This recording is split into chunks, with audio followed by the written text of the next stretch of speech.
Y saludamos a José Ignacio Para. José Ignacio, muy buenas tardes.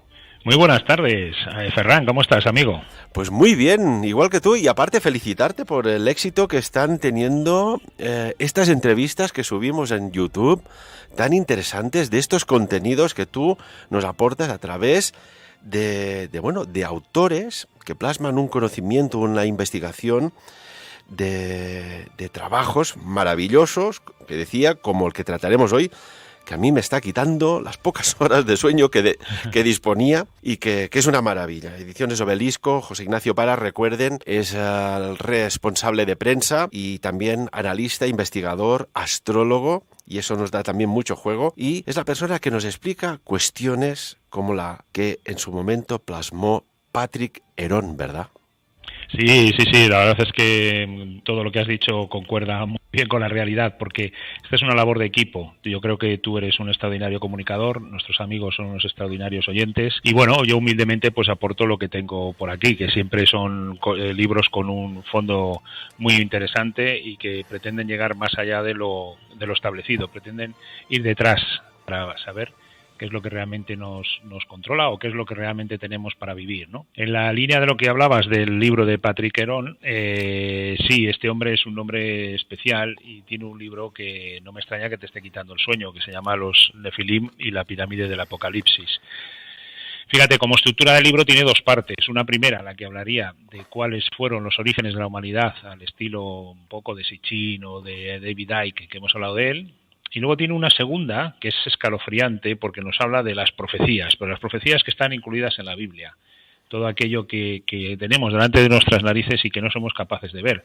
Porque no nos olvidemos que los secretos mejor guardados son aquellos que están más a la vista, más en las manos de todos.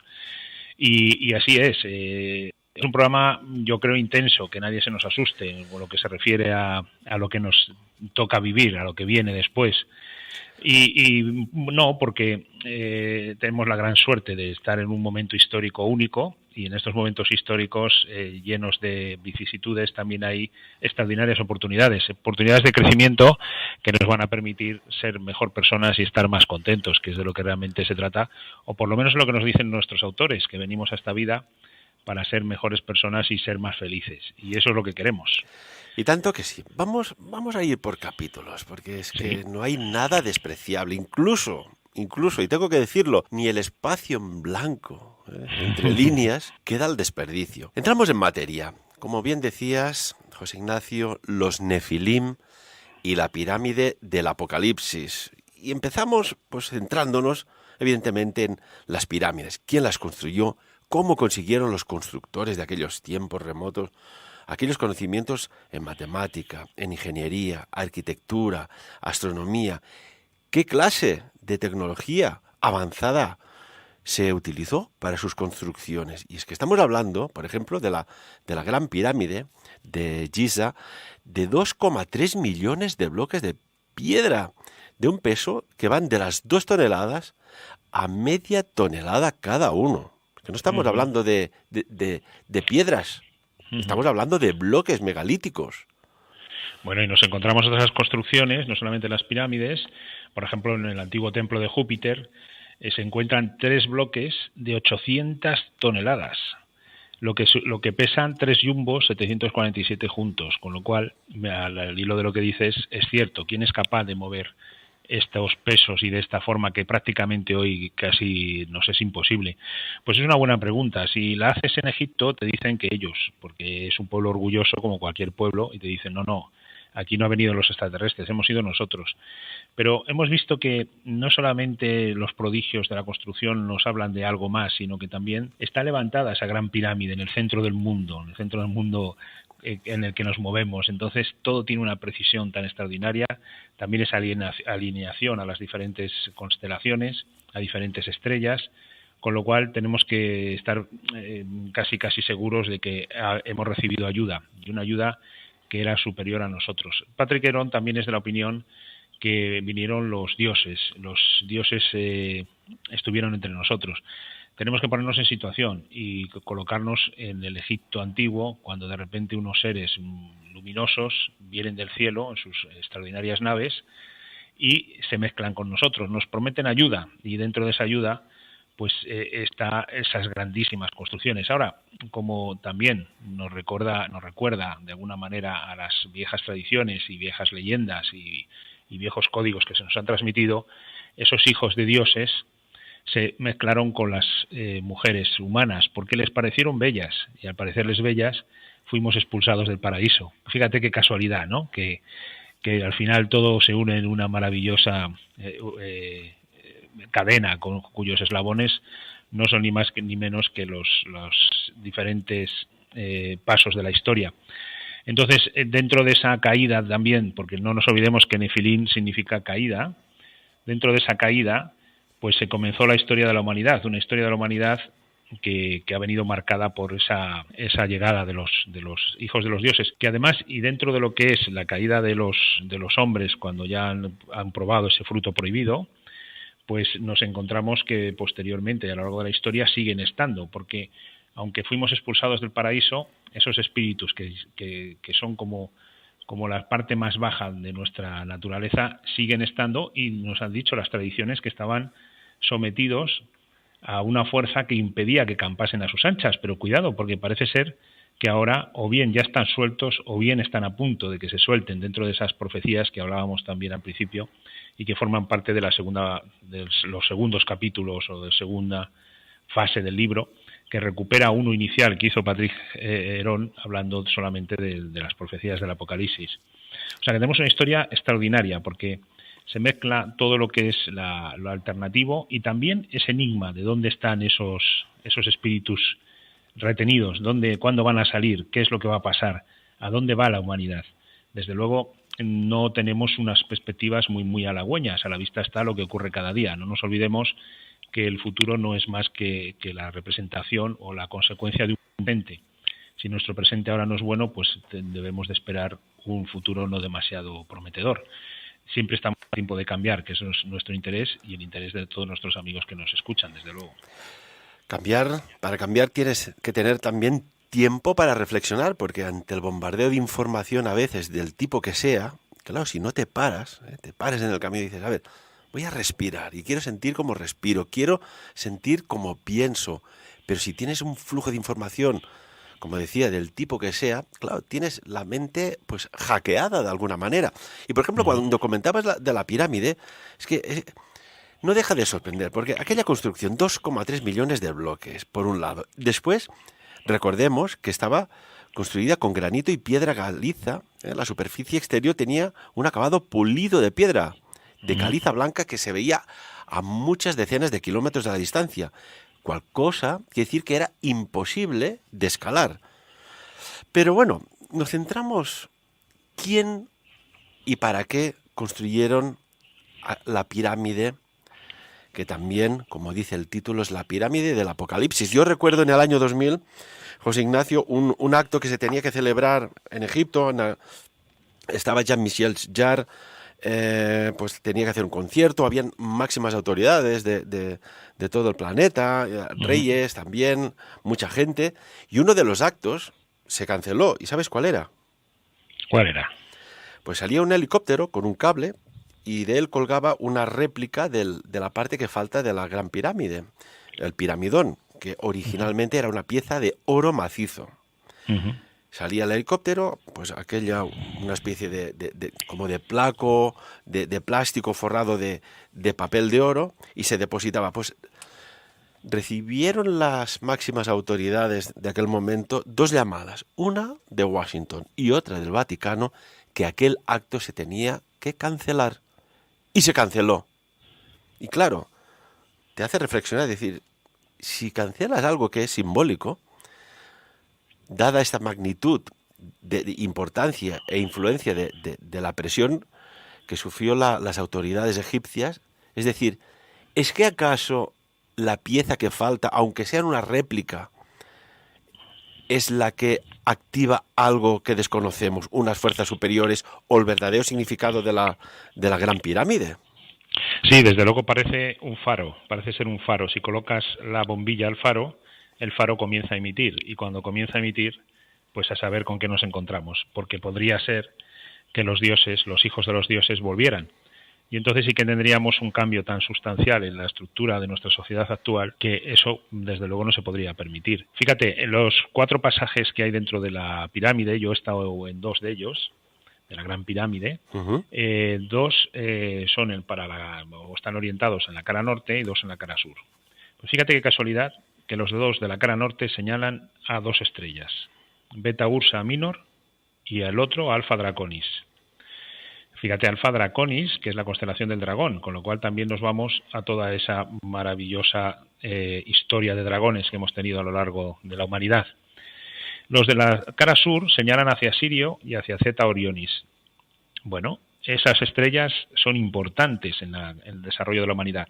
¿No será que si colocamos el piramidón ya estamos llamando a quien controla o incluso usando esas estrellas como repetidor de una señal que nos puede traer a esa primigenia humanidad?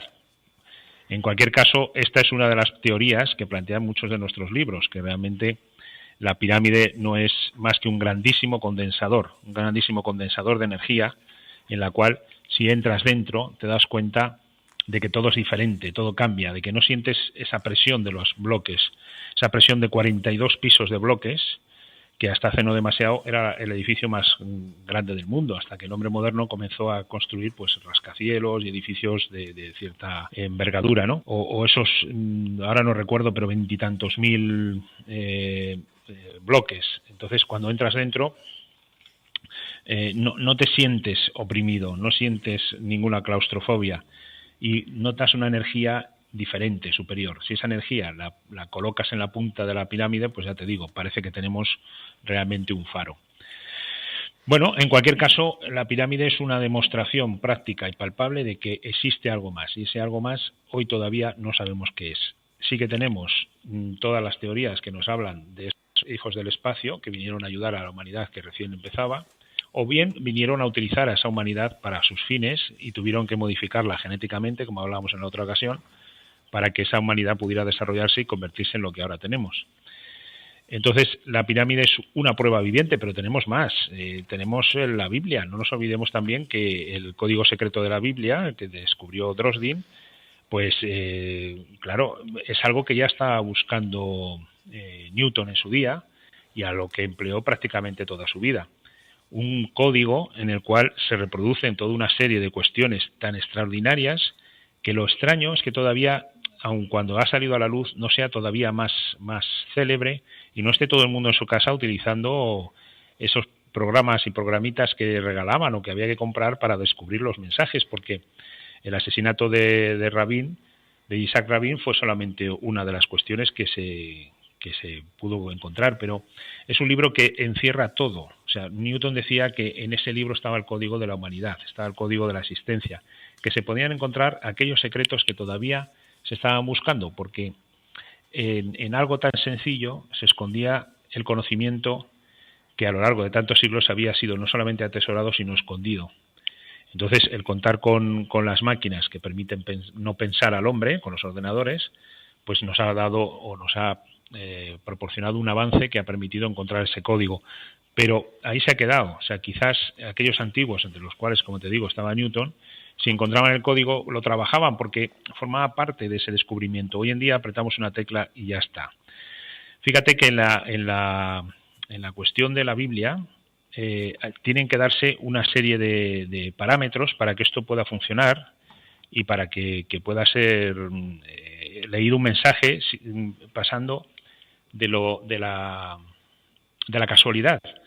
Entonces, esto ha sido un auténtico descubrimiento, yo creo, a escala mundial, pero, insisto, está como desapercibido y sería bueno también desde aquí que llamásemos a nuestros amigos que nos escuchan a ejercer, a jugar y a ponerse en marcha para poder conquistar todas estas cuestiones que están ahí escondidas. Fíjate que las palabras que aparezcan más de una vez en la Biblia tienen que ser divididas por 7.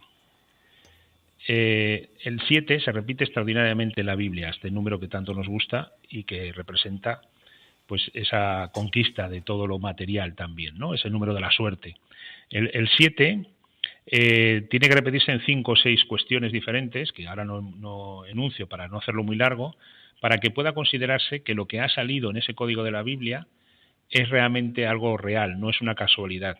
Entonces estamos hablando de que ya sobre la marcha estamos descartando todo aquello que puedan ser palabras al azar o que puedan equivocarnos. Entonces tenemos las pirámides, tenemos el código de la Biblia, pero tenemos muchas más cosas. O sea que estamos rodeados de misterios sin resolver, de cuestiones apasionantes que están esperando que podamos ponerlas en marcha, y desde luego esto me recuerda a aquella vieja profecía que decía que en el final de los tiempos todo saldrá a la luz. Entonces vamos a ver, porque nos quedan descubrimientos muy importantes en muy breve tiempo. Por ejemplo, hay un capítulo que habla del Génesis, el 6.7.11, y dice textualmente: voy a exterminar al hombre que cree sobre la haz de la tierra, y con el hombre a los ganados, reptiles y hasta las aves del cielo, pues me pesa haberlos hecho. Subrayamos, haberlos hecho. Y sigue diciendo: la tierra estaba toda corrompida ante Dios y llena toda de violencia. Viendo pues Dios que todo en la tierra era corrupción, pues toda la carne había corrompido su camino sobre la tierra. ¿Esto cómo lo podríamos interpretar? Hombre, yo creo que hay dos interpretaciones. La que da Herón en su libro, que de alguna forma nos dice que somos, como comentábamos al principio, hijos de un experimento, y ese experimento se ha desmandado, hemos salido fuera de lo que tenía que ser el plan inicial. Y dos, interpretarlo de una forma simbólica. Yo me inclino más personalmente a la forma simbólica. O sea, realmente la humanidad ha perdido sus valores y se ha convertido en una humanidad violenta y en la que todo vale. Y si a eso le añadimos que estamos adorando al becerro de oro, que es otro de los apartados que también refleja Patrick Herón en el libro, significa que nos hemos vuelto adoradores del dinero, de lo material. Somos gente fría, que ha perdido en buena parte la caridad, que ha perdido aquellos valores del honor, la lealtad, la amistad, el amor bien entendido. Entonces, cuando todo esto se produce, hay un momento en el que hay un no retorno. O sea, llegamos a una encrucijada en la cual ya no podemos hacer más, porque nos podemos cargar la tierra. Y si terminamos con la tierra, estamos terminando con el escenario en el cual tiene que desarrollarse no solamente esta civilización, sino otras. Y eso no puede ser permitido. ¿Cabe la posibilidad, José, de que, pues bueno, lo que ahora se sabe, se domina cada vez más a nivel de ingeniería genética, se hizo en el pasado? Porque, por ejemplo, un historiador egipcio de nombre Manetón describió una época muy curiosa, ¿no? Y decía así en su escrito: y se decía que los dioses habían dado a luz seres humanos con 2 alas, así como humanos con 4 alas y 2 caras, y con un cuerpo y 2 cabezas, femenina y masculina, todo en un mismo ser. Otros seres humanos tenían piernas de cabra y cuernos en la cabeza, otros tenían pezuñas de caballo, otros tenían un tronco humano y la parte inferior equina. También se decía que había toros con cabeza humana y perros con 4 cuerpos, con sus 4 respectivas colas, también caballos con cabeza de perro y otros monstruos. Claro, esto si lo miramos así fríamente, con sentido común y con solo un poco de visión a nivel de genética, dices, bueno, y vamos a jugar, ¿no? Mira, aquí hay unos animales sueltos, vamos a coger pues este perro y cruzamos, por ejemplo, el esperma de este perro con unos embriones de yegua, a ver qué pasa. Y vas cruzando una cabra, pues un óvulo de cabra con también pues esperma de otro. ¿Y si alguien en aquel pasado remoto jugó, entre comillas, a ser Dios? Sí, desde luego. Esa es la teoría que nos propone no solamente Patrick Herón, sino también David Icke. Y Sitchin también nos da una pista por ahí. O sea, realmente alguien hubo que manipuló el ADN, no solamente, como bien dices, el de los animales, sino también el de las personas, con lo cual se pueden haber producido todo tipo de aberraciones.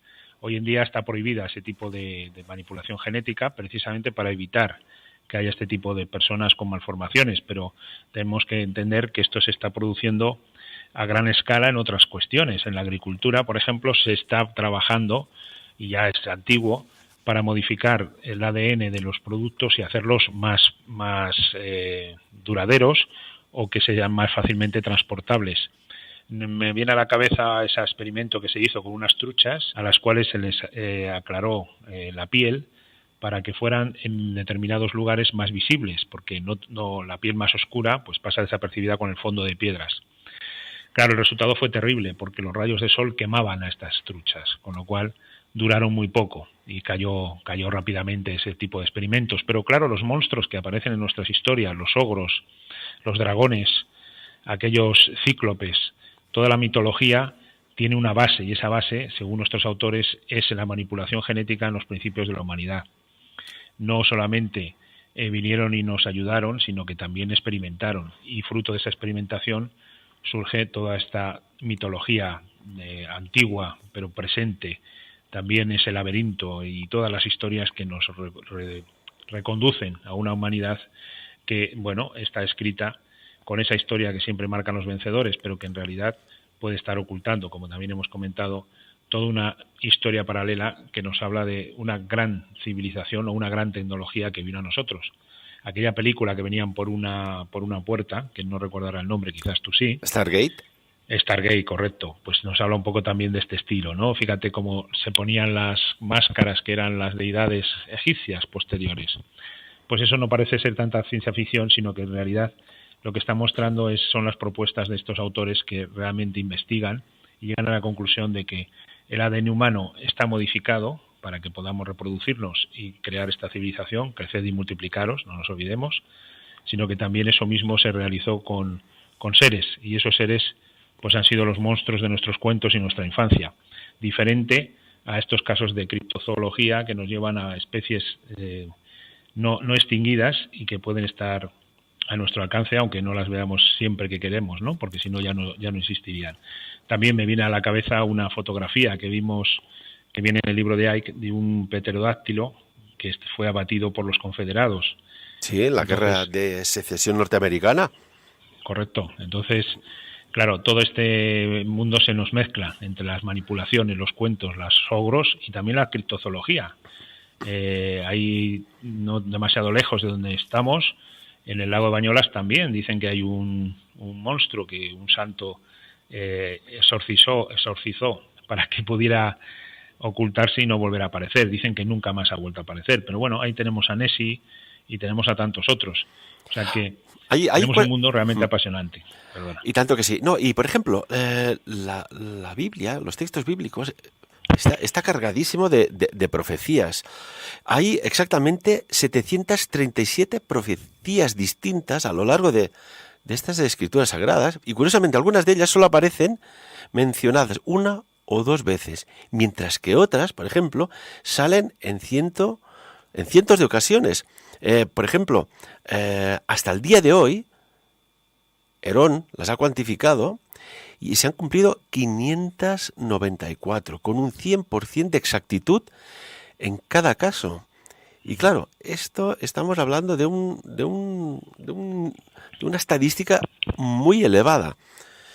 ¿Por qué tanta profecía? ¿Por qué tanto vaticinar lo que sucederá en un futuro? ¿O es que de un futuro que pudo ser un presente en aquel momento antiguo se volvió a un pasado para explicar algo? ¿O alguien dominaba algún noble conocimiento, arte, entre comillas, pondremos mágica, para visualizar eventos venideros?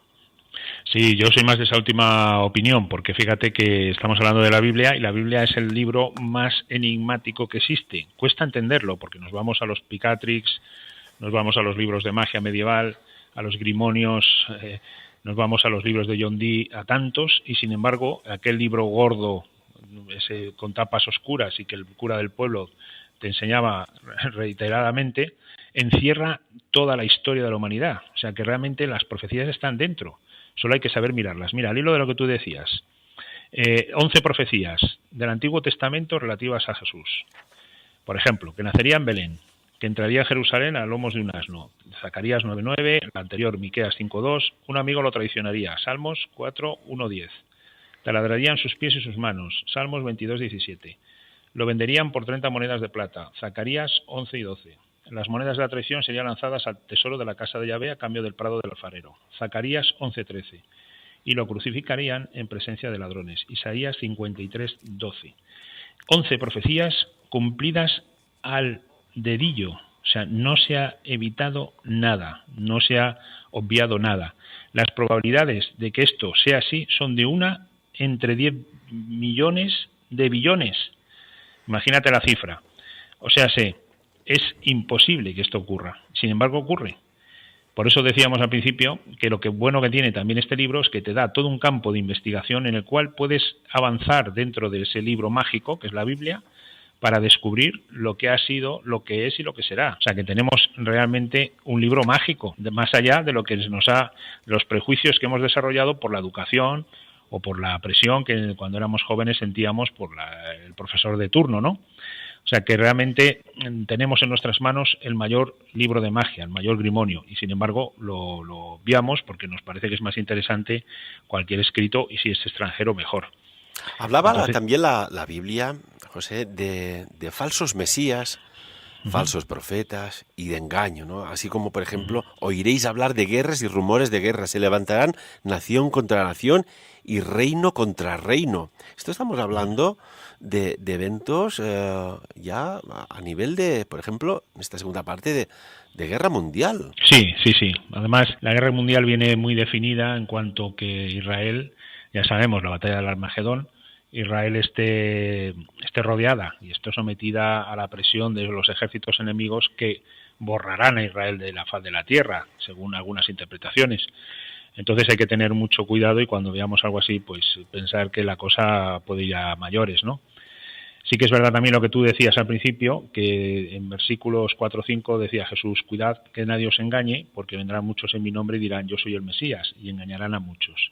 O sea, efectivamente hay que tener cuidado porque, bueno, no todo lo que va a ocurrir va a ser realmente como nos parece, ¿no? O por lo menos habrá líderes que nos pueden engañar con 1000 cosas, porque somos tan masa que somos todos, pues somos muy manipulables y eso se nota. Bueno, la verdad es que la Biblia, igual que ha obtenido con tanta precisión lo que iba a ser el destino de Jesús, también nos habla de esa gran guerra, y nos habla de esa guerra pues con unas cuestiones realmente escalofriantes. Escalofriantes porque, bueno, dice que habrá una gran tribulación, y cuando habla de una gran tribulación nos podemos entender o referir a, es lo que tú decías, a una gran guerra. Estamos hablando, cuando hablas de la gran tribulación, de que aparecerá un líder que controlará el mundo durante 7 años. Sí, además ese líder... ¿Sí? ¿Es este punto? Sí, se puede asociar, porque este líder es una figura que dicen que con un misticismo dictatorial va a dominar y va a ser una figura nefasta, que puede bien referirse a esas numerosas indicaciones a un anticristo, ¿no? Que es curioso, ¿eh? Es curioso, tiempos, pero, sí. José, por un momento he podido percibir de todas las personas que nos escuchan, que cuando decías estas palabras, y evidentemente, y con mucho respeto, no has dicho ningún nombre, les ha venido alguien a la cabeza, como un flash, insuflado, como cuando conectas el router y te llega la información al teléfono móvil o smartphone. Y no quiero decir nada más, ni nombres, por favor, pero algo ha sucedido aquí. Bueno, tú eres una persona muy sensible y mejor que tú nadie para poder captar lo que realmente puede estar ocurriendo, y me cabe... no me cabe ninguna duda porque tengo experiencias contigo en las cuales has definido cosas que no son fáciles, ¿no? Y que por ese talento, esa sensibilidad, captas de una forma muy hábil, ¿no? Bueno, pues ahí dejamos eso, pero hay mucho más, hay mucho más. Dice, habrá señales en el sol, en la luna y en las estrellas, y sobre la tierra, perturbación de las naciones, aterradas por los bramidos del mar y la agitación de las olas. Claro, ya hemos avisado que este tema nos puede dar un poco de miedo, un poco de susto, porque es duro lo que nos dicen, y además tenemos que entender que hay 4 grandes bloques hoy en día, y esos 4 grandes bloques, Rusia, Estados Unidos, el mundo musulmán y China, pues bueno, son las fuerzas con las que el mundo se está dirimiendo en este momento, ¿no? Y cuando habla, por ejemplo, la Biblia del anticristo, y sobre todo en el libro, hoy nos centramos en el libro, los Nefilim y la pirámide del Apocalipsis. Anti no significa en contra, sino en lugar de. Anti significa en lugar de. Y claro, muchas personas creen que podemos pensar en un momento dado que, bueno, pues llegará alguien en lugar de. Y claro, alguien en lugar de es que ocupa algo que ya está en los corazones de muchas personas o que tiene que llegar y a lo mejor se adelanta a la situación. Y curiosamente, será un líder, y lo digo entre comillas líder, muy carismático, elocuente, con mucha verborrea. El mundo lo adorará y pregonará la paz, pero promoverá la guerra. Efectivamente, en ese juego que nos tienen tan acostumbrados hoy en día de imagen, ¿no? Porque hoy en día los políticos son todo imagen. O sea, dicen una cosa y luego hacen otra. Sí, efectivamente, pero date cuenta que después de lo que me has comentado hace un momento, de que se había dado como una sintonía con determinado personaje, date cuenta que estamos hablando de alguien al que le seguirá la gente por adoración, o sea, que seducirá. Y cuando seduces, ilusionas, y después de la ilusión vendrá la desilusión, evidentemente. Pero es probable que estemos hablando de otra persona. Y esa persona, nos dicen las diferentes profecías, que nació hace aproximadamente unos 32 años en algún lugar de Oriente. Y es una persona que, bueno, destacará como un líder carismático donde no los haya, como bien dices, y también que ese líder carismático será alguien que tendrá unos toques dictatoriales. O sea que debajo de la máscara del cordero, de la piel de cordero, se verá la máscara del lobo. Incluso, si me permites, sí. hay datos, ¿no? Clarence Larkin, en su libro, en un trabajo muy bueno de investigación sobre la verdad, dice, será un hombre con muchas cualidades, reunirá en su personalidad las características, y atención, de Nabucodonosor, Alejandro Magno, César Augusto. Tendrá el maravilloso don de atraer a los pecaminosos, la irresistible fascinación de su personalidad y sus versátiles logros, su sabiduría sobrehumana y su gran habilidad administrativa y ejecutiva, además de sus poderes, bueno, en definitiva, que será como el manipulador hábil global. Sí, claro. Tenemos los medios y no nos olvidemos de otra cosa, que nos dicen las leyendas, nos dicen los viejos cuentos a los que siempre me gusta referirme, que el mayor logro del diablo es hacer que la gente crea que no existe. Entonces, a partir de ahí ya tenemos la clave. O sea que todo aquel que utilice los medios, que utilice la seducción y que utilice esa fórmula, sabemos que no tiene que ser. ¿Por qué? Pues hombre, también esto es de sentido común. Cualquier persona realizada, cualquier maestro, cualquier líder con esas características que nos pueden llevar a pensar en alguien en el que confiar y al que seguir, tiene que ser una persona humilde. Siempre y cuando haya demostración de cualidades o de hechos o de cuestiones que él quiere preponderar, estamos ante una señal de alarma. Porque cualquier persona realizada, yo creo que tú conoces más de una, o por lo menos evolucionada, no se jacta de sus logros. Un gran seductor está bajo los focos y ese gran seductor tiene que mostrar, tiene que exhibir cuestiones que luego no serán reales, pero que puedan hacerle ver como alguien muy especial.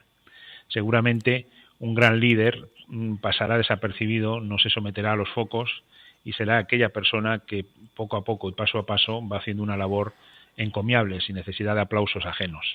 Y tanto que sí, por ejemplo, en los Nefilim y la pirámide del Apocalipsis, habla también de la revelación, ¿no? Habla, por ejemplo, en el Apocalipsis 1.1, de la revelación de Jesucristo, ¿no? Que para instruir a sus siervos sobre las cosas que han de suceder pronto, ha dado a conocer por su ángel a su siervo Juan. Y después, por ejemplo, el Mesías, él mismo aseguraba que recibiremos la bendición si leemos o escuchamos las siguientes palabras, ¿no? Y en el Apocalipsis 1.3 reza así: bienaventurado el que lee y los que escuchan las palabras de esta profecía y los que observan las cosas en ella escritas, pues el tiempo está próximo. José Ignacio. Sí, la verdad es que nunca más en la historia de la humanidad se ha podido sentir con tanta fuerza esto que estás diciendo. O sea, realmente el tiempo parece que está cerca, y yo también creo que esto es un símbolo, porque el Apocalipsis es el libro más complejo que existe, porque no ha sido manipulado en ningún momento y porque está puesto en símbolos, por eso no ha sido manipulado. O sea, es tan complejo que no merece la pena manipularle, ya está bastante críptico, salvo para los iniciados, que son los que realmente leerán entre líneas, ¿no? Como tú bien dices, no se trata quizás de leer simplemente una frase, sino de ser coherente y de seguir una línea, ¿no? Y una línea de conducta que permita estar marcado entre esos 7 sellos de la revelación, que dice que se abrirán y cada uno de ellos irá soltando una cuestión de prueba para la humanidad. Entonces, realmente dentro de la revelación,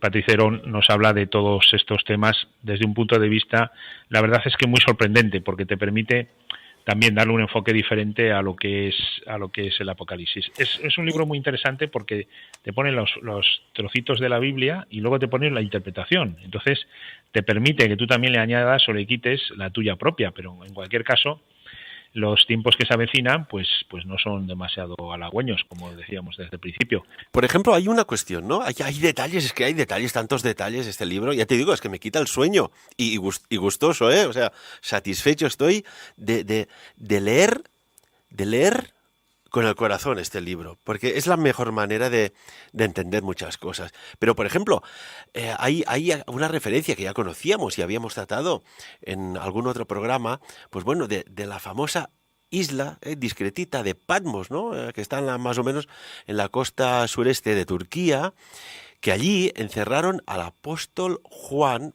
por predicar la resurrección del Mesías. Poca broma, o sea, lo desterraron allá, lo encarcelaron allá por predicar la resurrección.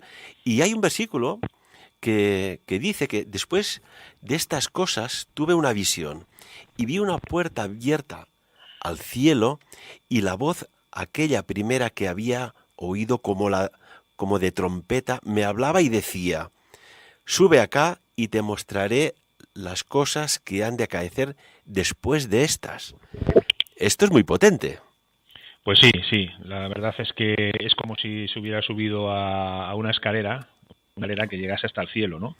Y allí hubiera tenido una conexión directa, que realmente debió de ser lo que le ocurrió. Algo pasó para que este hombre pudiera escribir lo que escribió, ¿no? Y aparte, cuando lees esto, está clarísimo que, de alguna manera, cuando dice que oyó aquella voz, aquella primera voz, como una trompeta, imagínate en aquellos tiempos que no existiera, por ejemplo, la radio o un altavoz, que oigas tú que suena de un sitio, de un espacio, unas voces, un sonido, y que te están hablando, que se dirige hacia ti. ¿Cómo lo veríamos? Pues imagínate, yo creo que es la experiencia más impresionante que puede tener cualquier persona de la época. Y realmente es diferente en aquel momento ahora, ¿no? Porque, como bien dices, no había medios tecnológicos. Entonces, de repente verte sentado en un trono con un libro, con 7 sellos y un cordero que se te acerca y te dice que bueno, te va explicando todo lo que va a ocurrir, con todo un grupo de ancianos cantando, que es lo que nos cuenta Juan que le ocurrió, pues imagínate lo que puede ser. 7 sellos, dices, José Ignacio, 7 sellos, 7 trompetas y también 7 copas. Cuéntanos algo de estos misteriosos y enigmáticos sellos, por favor. Sí, los sellos representan en realidad las diferentes pruebas o situaciones que vamos a tener que pasar. Juan decía que quién iba a ser la persona capaz de hacer esto, ¿no? De romper los sellos, de leerlos, de ver lo que le estaban mostrando. Y ahí es cuando esa aparición del Cordero le fue mostrando todo lo que iba a venir. Y lo que iba a venir, bueno, pues fue tremendamente impresionante. Él vio como un caballo blanco, con un arco y con una corona, que salía vencedor, para vencer más en el primer sello. Cuando abre el segundo sello, esa figura, con otro caballo, en este caso rojo, le dijo que viniese con él. Y a este segundo caballo se le fue concedido desterrar la paz de la tierra y que hubiera guerra, porque él lo escribe como que las personas se degollasen unas a otras, y para eso, bueno, pues se utilizaba una gran espada. Cuando se abre el tercer sello, ve un caballo negro, y en ese caballo negro ve una balanza en la mano de la persona que estaba sobre el caballo. Y le decían que, bueno, que iba a haber carestía de alimentos. Todo esto son símbolos, luego hay una interpretación. Cuando se abre el cuarto sello, un caballo de otro color le lleva a la mortandad que va a ocurrir en la humanidad y al infierno que va a suceder. Se habla de que 1/3 de la humanidad va a desaparecer completamente. Entonces, imagínate, le están hablando de hambre, de peste, de espadas, fieras, y esos son los sellos del Apocalipsis. Y seguimos hasta que, bueno, el mundo renace. Y esa es la buena noticia. Es solamente un parto. Cuando ese parto se produzca, y no solamente en el caso del Apocalipsis, sino en el resto de profecías que existen, se generará una nueva humanidad. Y esa nueva humanidad será extraordinaria, esplendorosa. Esa humanidad o esa era de Acuario, que todavía no se ha manifestado al 100%, que está solapada todavía con la era de Piscis, porque las cosas no suceden de la noche a la mañana. Son las primeras caricias, como quien dice, ¿verdad? Eso es. Hay otro detalle, por ejemplo, en el libro que habla del abismo, ¿no? Y habla, es que atención, es que esto es muy fuerte. ¿Lo revelamos o no? Sí, hombre, ¿sí? cómo no, claro que sí. Habla del rey de las langostas que emergen del abismo y se llama Apolión. Y hace referencia al Apocalipsis 9, 5, 6 y dice así: y su tormento era como el tormento del escorpión cuando hiere al hombre. Los hombres buscarán en aquellos días la muerte y no la hallarán, y desearán morir y la muerte huirá de ellos. Sí, sí, es tremendo. Fíjate, un poquito antes, en el 9:11 del Apocalipsis, dice que Apolión, que es el quinto ángel, toca la trompeta. Entonces cae del cielo una estrella, y a esa estrella se le entrega la llave del pozo del abismo. Se abre el abismo y sube una humareda, y esa humareda lleva en su seno langostas, pero a esas langostas, que aquí viene el comentario que has hecho después de los escorpiones, se les da un poder, y ese poder es que se las ordena que no dañen la hierba de la tierra, ninguna planta, ningún árbol, solo a las personas que no lleven en su frente el sello de Dios. Y esto va a durar 5 meses, según el Apocalipsis. Y ahí es donde enlaza con lo que acabas de comentar, que la gente deseará morir, pero la muerte huirá de ellos. Bueno, el rey que dirige todo esto es un ángel del abismo, como bien has comentado, que se llama en hebreo Abadón y en griego Apolión, el exterminador. O sea que es un ángel del abismo, o sea que ya sabemos a lo que nos estamos refiriendo, que viene a cambiar o a potenciar el cambio, esos dolores de parto que conducirán a una mejor sociedad, a una mejor humanidad. Bueno, ahí tendríamos que ver, porque hemos hablado de ángeles del abismo, también lo que es esa maravillosa batalla que ocurrió al principio de los tiempos en el cielo, en el cual se enfrentaron las huestes celestes y los ángeles, que posteriormente serán esos espíritus maléficos que moran sobre la tierra, y del cual también se nos habla tanto a través de los libros sagrados y de diferentes historias, ¿no? O sea que fíjate qué organizado, qué bien, cómo encajan todas las piezas del rompecabezas, ¿no? En una maravillosa sincronía. En un principio hubo una serie de ángeles que se rebelaron ante Dios, porque ante ellos un ángel que era extraordinario, brillante, único, se llamaba Lucifer, luz del amanecer, asociado en algunos casos a Venus. Y se quiso comparar a Dios y por lo tanto se enfrentó a San Miguel, que es el capitán de las huestes celestes, y en esta extraordinaria batalla cayeron a la tierra, ya lo vimos también en otra ocasión, y moraron en la tierra. Los cátaros decían que estábamos ahora mismo en el infierno, que era el lugar en el que pagábamos las penas para posteriormente pasar a un mundo mejor. Aquí tendríamos que hacer una pregunta a nuestros amigos oyentes, ¿no? Es decir, ¿obramos? Nos ponemos todos, ¿obramos correctamente cada día? Yo siempre lo he dicho y miro de transmitirlo, que tan solo hiciéramos una buena acción al día por tantos millones de habitantes al planeta, seríamos capaces incluso de cambiar la fuerza gravitatoria. Cuando hablas de un conflicto en los cielos, me haces recordar, José, de una guerra que sucedió en una época que no había ni tan solo, ni de buen trozo, los globos aerostáticos. Me refiero al año 1561, cuando en los cielos de Nuremberg sucedió algo en la cual está plasmado en una octavilla elaborada en el 1566 por el artista Hans Glasser, que describe como una guerra entre aeronaves en el cielo. Y esto está guardada, esta octavilla, se puede consultar, se puede ver, evidentemente estará en la Wikipedia, pero si no, en la Biblioteca Central de Zurich. Sí, y ahí ha está. habido muchos casos de cosas inexplicables, y entre ellos batallas en el cielo, y también lo que nos sorprendió en muchas ocasiones, que son caídas del cielo de objetos inesperados, inexplicables, ¿no? Ya Nos tenemos habla, Charles Fort.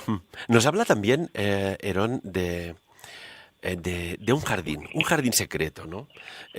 Y la pregunta que surge es, ¿nos hemos preguntado alguna vez cómo sería vivir en un mundo sin conflictos?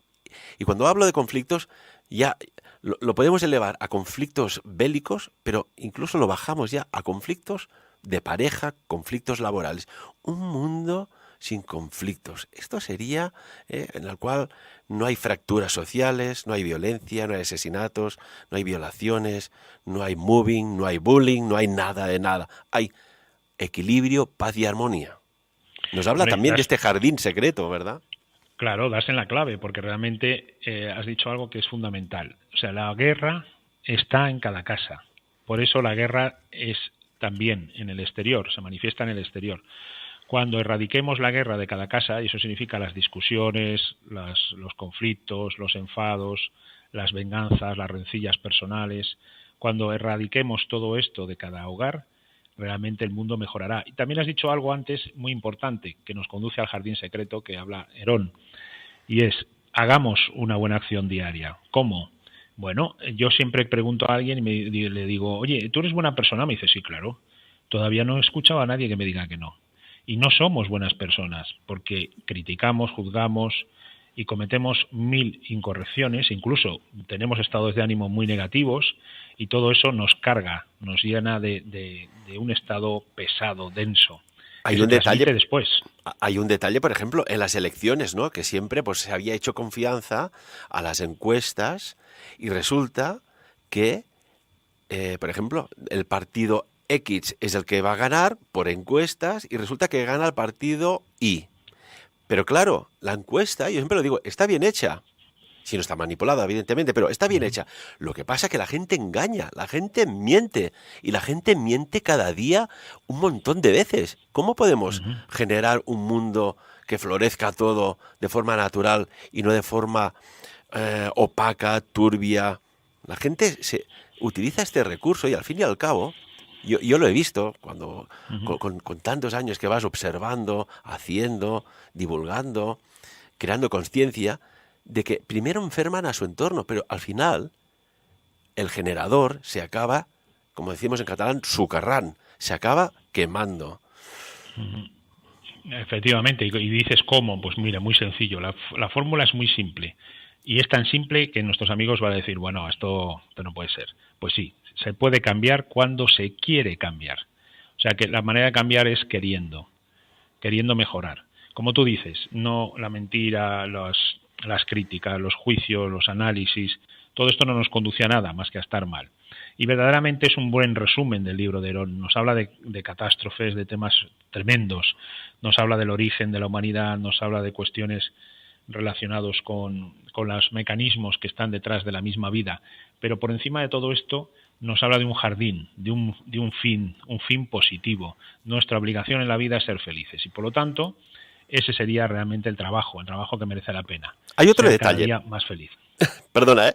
Hay otro Sí. detalle, por ejemplo, fijémonos la maldad de las personas, de algunas, no todas, ojo, no pongamos el ventilador en marcha, pero cuando Jesús estaba agonizando en la cruz, que se nos había dicho que eran tres personas crucificadas, en realidad eran cuatro hombres que habían crucificado junto a él, se giraron hacia él y le dijeron, ¿no eres tú el Mesías? Sálvate, pues a ti mismo, y lo increparon además. Encima lo increparon. Sin embargo, el cuarto hombre los mandó callar y le dijo a Jesús, acuérdate de mí cuando llegues a tu reino. Y esto sale en Lucas 25, 40/42. Entonces Jesús lo miró y le dijo que estaría con él en el paraíso. Y aquí hay que observar que junto a Jesús crucificaron, como decía, a 4 hombres más, no 2, pero bueno, quizás esto ya es otra historia, ¿no? Sí, sí, desde luego. Pero claro, como bien dices, mira, Al Capone, que no tiene nada que ver ahora con esto, le preguntaron que cómo es que, bueno, que tenía tan mala vida que le iban a arrestar. Y él dijo que era incomprensible, porque él era muy buena persona. O sea, realmente una de las primeras cuestiones que también nos hablan los diferentes autores de los que estamos comentando es conocerse a sí mismo. O sea, todos nos creemos santa virtudes de Rocafort, cuando en realidad somos gente que, bueno, tenemos nuestras cosas que no pasa nada, sino simplemente hay que mejorar y hay que pulir y hay que conquistar para poder llegar no solamente a ese jardín, sino conquistar también lo que tantas tradiciones nos ofrecen, el grial, conquistar esos mundos desconocidos, entrar en esos reinos de Agartha, ir a mundos paralelos. Todo esto se consigue cuando te permiten, cuando tu nivel de vibración es más elevado. Y también de esa forma ayudas a la humanidad, ayudamos a la humanidad, porque la persona que evoluciona o que se supera es una constante dinamo de positividad. O sea, simplemente estando al lado de ella ya te sientes bien, ya estás mejor. Y eso es en realidad la fórmula, porque fíjate que hablamos de combates celestes, hablamos de manipulación genética, hablamos de que la Biblia tiene un código, pero al final todo se resume en lo simple. Y lo simple es, fíjate qué palabras, papá, mamá, luz, agua, qué simple, ¿no? Y qué potente. Si nos falta todo esto, ¿a dónde vamos? José, nos quedan nada, dos minutitos de programa, que podríamos estar hablando días. La verdad es que podríamos... desde luego. Pero vamos a dar un dato también, un dato que la gente creo que desconoce, de parusía. Parusía, la señal. Parusía significa una señal de venida. Porque poco antes de la muerte, el Mesías habló en privado con algunos de sus amigos más íntimos, ¿no? Y en aquella secreta y silenciosa reunión tuvo lugar en el Monte de los Olivos, cercano a Jerusalén. Sí. Ellos hicieron una pregunta muy interesante que Mateo recogió y que decía, y sentándose en el Monte de los Olivos, llegáronse a él, aparte de los discípulos, diciendo, dinos cuándo será todo esto y cuál la señal de tu venida, o parusía, que significa lo mismo, y de tu consumación del mundo. ¿Por qué? ¿Qué hay aquí? Bueno, porque realmente él habla de lo que va a venir antes, ¿no? Él nos da el aviso de que realmente va a haber cosas que nos van a decir que él vendrá después de 7 años, desde el comienzo de la gran tribulación. Y además te dice, habrá señales en el sol, en la luna, en las estrellas, lo que hemos leído antes, y sobre la tierra perturbación de las naciones. Bueno, dice después, cuando estas cosas comiencen a suceder, cobrad ánimo y levantad vuestras cabezas, porque se acerca vuestra redención. O sea, siempre hay un mensaje positivo, aun cuando lo anterior sea terrible. Y nos dice esas señales que realmente el retorno del Mesías es posterior a todos estos dolores de parto, a todas estas situaciones que pueden ser más duras o menos duras, dependiendo de cómo las queramos vivir o nos toque vivirlas, porque al final también sabemos que el destino en algunos puntos se cumple y depende de nosotros cómo lo vivamos. Si somos negativos lo viviremos peor y si somos positivos lo viviremos mejor. El Mesías dice que cuando se vean esas cosas sabremos que ya está cerca, que el final ya está cerca, el final entendiéndolo como esa venida, ¿no? Como ese aviso, como esa fórmula en la cual él prometió que volvería y que estaría entre nosotros y que salvaría toda la situación actual, ¿no? En Apocalipsis ya lo dice, ¿no? Bienaventurado el que lee y los que escuchan las palabras de esta profecía. Claro, porque fíjate, ahí no voy a contar un mal chiste aquí, pero me ha venido a la cabeza un chiste que se cuenta por ahí de un colectivo, que voy a obviar el nombre para que nadie se sienta ofendido, que dicen, ¿tú sabes por qué los tal son todos ateos? Dicen, no. ¿Por qué? Dice, porque no creen que pueda existir un mundo mejor. O sea, realmente cuando ves, sabes, sientes que va a venir un mundo mejor, te esfuerzas para llegar a ese mundo mejor. Tiras de ti y dices, bueno, voy a elevar mi vibración para poder entrar en ese jardín secreto, en ese lugar de paz, para poder ser uno de los elegidos. Esto es lo que nos dice el Apocalipsis. Hay un dato, ¿no? Una cifra, 144.000. Sí, pero yo también creo que esa cifra es simbólica, fíjate. Es simbólica. Yo creo, claro, que nos está hablando de un 9, ¿no? Y el 9 en numerología, fíjate, la 9ª sinfonía de Beethoven y todas aquellas sinfonías que no han pasado de la 9. O sea que, bueno, el 9 puede que nos esté dando alguna pista también, aunque eso sería... Estos grandes genios sabían lo que sabían y muy hábiles fueron en plasmar la información, ¿no? Siempre gusta, yo me he fijado con los años, sinfonías, textos, etcétera, etcétera, discursos, gustan a todo el mundo, lo entienden unos pocos, acaban entendiéndolo unos pocos, y lo utilizan positivamente aún menos que esos pocos. Sí. Verdaderamente, porque no olvidemos que el iniciado es el que puede leer entre líneas. El iniciado es aquel que ve en lo cotidiano lo oculto y lo secreto. Y en todo lo cotidiano está lo oculto y lo secreto. Siempre a nuestro alcance, siempre a nuestra vista. Qué maravilla conversar con José Ignacio Para, de Ediciones Obelisco, un libro que recomendamos para las mentes más inquietas del saber pasado, presente y con proyección al futuro, que descubran qué hay de cierto o qué no. Como siempre, que cada uno saque sus propias conclusiones. José Ignacio, muchísimas gracias. Gracias a vosotros.